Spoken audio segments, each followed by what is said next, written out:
This is Harry Potter and the Philosopher's Stone by J.K. Rowling. We're on chapter 16 and it's entitled Through the Trap Door.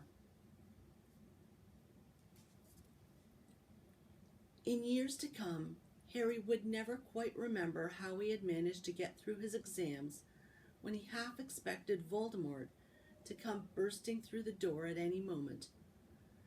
Yet the days crept by, and there could be no doubt that Fluffy was still alive and well behind the locked door. It was sweltering hot, especially in the large classroom where they did their written papers.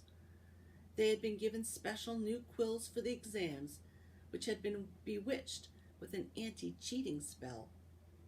They had practical exams as well. Professor Flitwick called them one by one into his class to see if they could make a pineapple tap dance across a desk.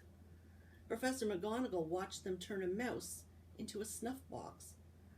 Points were given for how pretty the snuff box was, but taken away if it had whiskers. Snape made them all nervous, breathing down their necks while they tried to remember how to make a forgetfulness potion. Harry did the best he could, trying to ignore the stabbing pains in his forehead, which had been bothering him ever since his trip into the forest. Neville thought Harry had a bad case of exam nerves because Harry couldn't sleep. But the truth was that Harry kept being woken by his old nightmare, except that it was now worse than ever because there was a hooded figure dripping blood in it. Maybe it was because they hadn't seen what Harry had seen in the forest, or because they didn't have scars burning on their foreheads. But Ron and Hermione didn't seem as worried about the stone as Harry. The idea of Voldemort certainly scared them, but he didn't keep visiting them in dreams, and they were so busy with their revision, they didn't have much time to fret about what Snape or anyone else might be up to. Their very last exam was History of Magic. 1 hour of answering questions about batty old wizards who'd invented self-stirring cauldrons, and they'd be free. Free for a whole wonderful week until their exam results came out.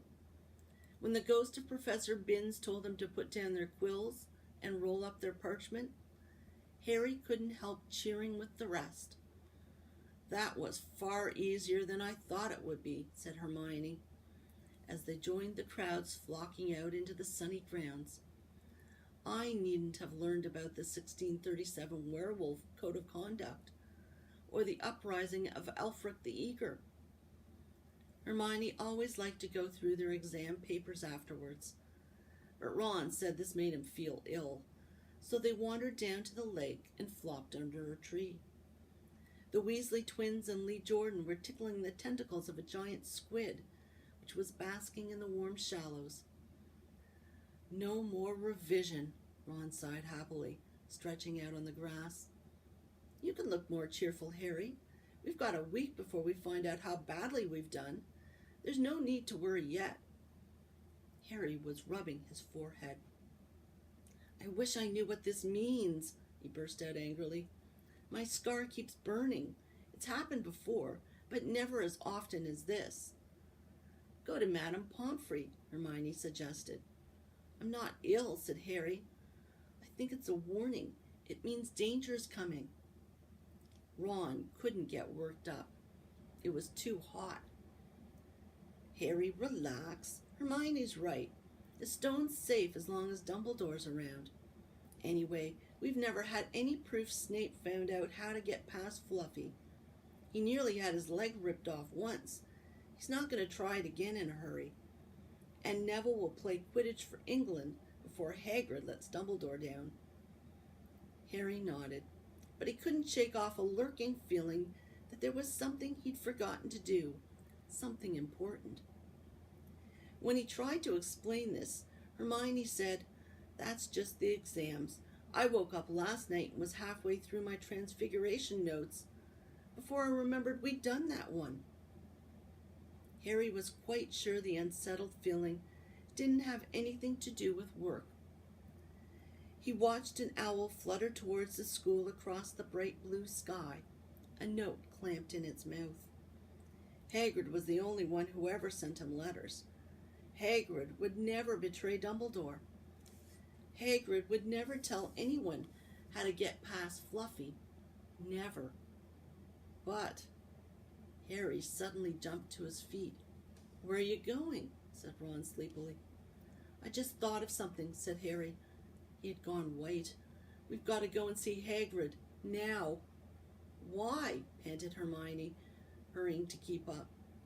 "Don't you think it's a bit odd," said Harry, scrambling up the great grassy slope, "that what Hagrid wants more than anything else is a dragon, and a stranger turns up who just happens to have an egg in his pocket?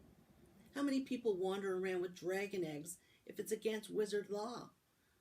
Lucky they found Hagrid, don't you think? Why didn't I see it before?" "What are you on about?" said Ron. But Harry, sprinting across the grounds towards the forest, didn't answer. Hagrid was sitting in an armchair outside his house. His trousers and sleeves were rolled up, and he was shelling peas into a large bowl. "Hello," he said, smiling. "Finished your exams? Got time for a drink?" "Yes, please," said Ron. But Harry cut across him.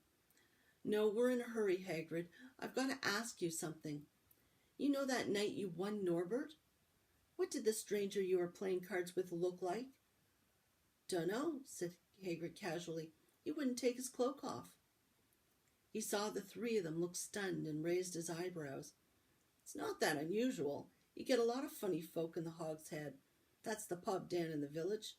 Might have been a dragon dealer, mightn't he? I never saw his face. He kept his hood up." Harry sank down next to the bowl of peas. "What did you talk about, Hagrid? Did you mention Hogwarts at all?" "Might have come up," said Hagrid, frowning as he tried to remember. "Yeah, he asked what I did, and I told him I was gamekeeper here. He asked a bit about the sort of creatures I look after, so I told him, and I said what I'd always really wanted was a dragon. And then, can't remember too well because he kept buying me drinks. Let's see. Yeah, then he said he had dragon egg, and we could play cards for it if I wanted. But he had to be sure I could handle it. He didn't want it to go to any old home. So I told him, after Fluffy, a dragon would be easy." "And did he seem interested in Fluffy?" Harry asked, trying to keep his voice calm. "Well, yeah. How many three-headed dogs do you meet, even around Hogwarts? So I told him, Fluffy's a piece of cake if you know how to calm him down.